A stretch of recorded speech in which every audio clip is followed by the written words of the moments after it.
The Conservatives and the Liberals are sparring over plans to tackle gun violence in Canada. Erin O'Toole is promising to repeal firearm restriction changes enacted by the Liberal government. That means 1,500 types of firearms prohibited last year would be legal in Canada once again.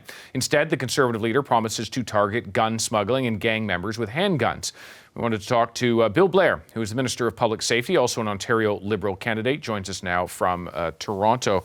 Mr. Blair, thank you very much for your time this afternoon. I just want to talk to you about what it is that Mr. O'Toole is proposing and why you think that is a problem. So he is saying that he would keep a 40-year-old ban on automatic weapons, but would remove some of the things that your government has put in place over the last couple of years. Why is that an issue? Well, quite frankly, unfortunately, last night, Mr. O'Toole got caught attempting to deceive Canadians about his real intent with respect to firearms in this country. And he tried to pretend that he would retain the assault weapon ban. But of course, and I think it was clear to everybody, what we were really talking about was the 1,500 assault weapons that Canada banned in May of 2020 or 2020. But Mr. O'Toole, I think tried to be a little too cute with the thing.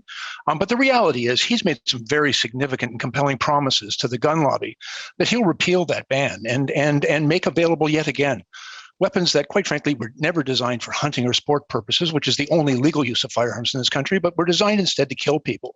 They're very efficient at it. They've been used many times in this country and certainly many, many times in the United States and around the world because of their efficiency in killing as many people as quickly and effectively as possible.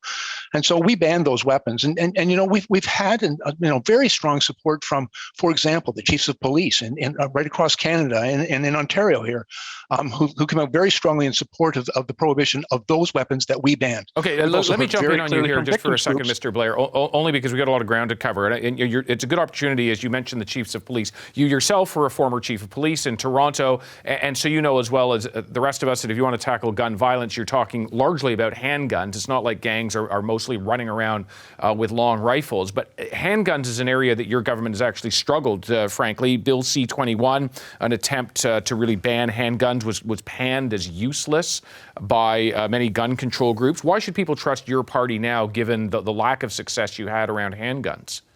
Yeah, David, let me be really clear. Like, I've been to the funerals of the police officers murdered with the assault weapons that we've banned.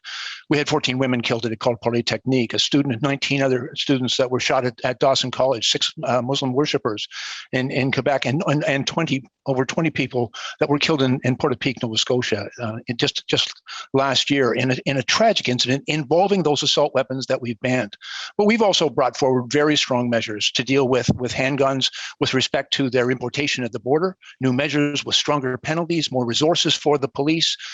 We've entered into a really important collaboration with the United States because we know many of the handguns coming into Canada are coming from the U.S.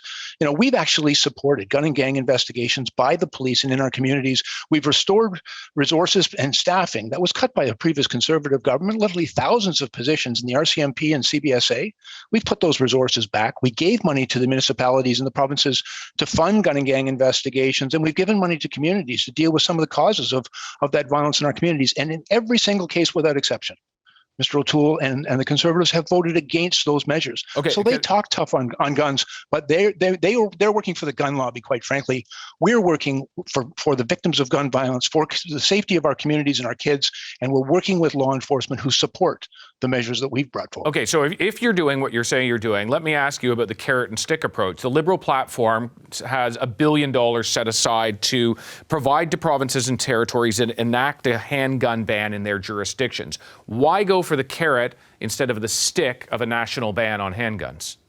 We've been working very closely with the provinces and territories, and they have a certain jurisdiction over and responsibility for public safety. It's a shared responsibility between us. We've heard very clearly from some of the provinces, and for example, in the province of Quebec, they had a unanimous resolution in the National Assembly in Quebec in which they said they wanted, as a province, to enact a ban on handguns in Quebec. We're quite prepared to work with them, and we're quite prepared to provide financial support to the province. We've listened in very clearly, and we very much respect the advocacy of the mayor in Montreal. We've also been talking to mayors and communities right across Canada.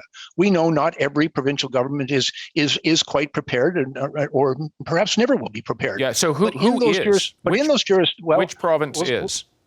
Well, again, I'll point out that the province of Quebec had a unanimous resolution saying that they wanted to ban handguns, and we'll support that, and we'll provide them with financial support as well. Doug Ford and Scott Moe have said they're opposed to a handgun ban. So which province will do it? Well, I believe every order of government, municipal, provincial, and federal government, have a responsibility here in order to do what is necessary to keep their community safe.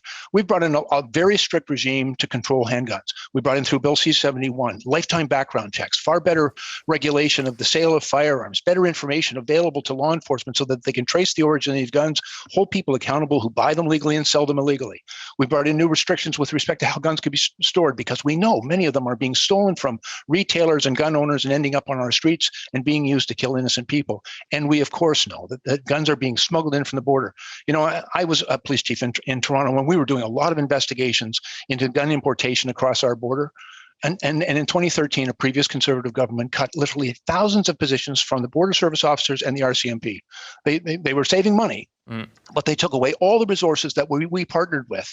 And so as soon as we got to Ottawa in 2015, we immediately began rebuilding that capacity, and we invested $327 million into those gun and gang investigations that are absolutely critical. Mr. Blair, I'm just going to jump in on you only because this is a point that you made already earlier in our conversation. Can I just shift for a moment to the border, because you're the minister responsible for border security. Next week, international travelers, vaccinated travelers, will be allowed to come in. That is, if the plan that you've laid out with your government goes ahead. Is that still the case? And if so, what concerns should Canadians have at a time where we're seeing a surge in the fourth wave? Yeah, thank you, David. It's an important question. And today, the Canadian Border Service Agency and the Public Health Agency of Canada issued a statement in which they advised that we're moving forward. The Government of Canada will move forward with the phased approach. And from the very outset, this has been a very cautious and careful phased approach. In every step of that phased approach, public health indicators, the importation of cases and variants of concern have been closely measured and monitored by the Public Health Agency of Canada.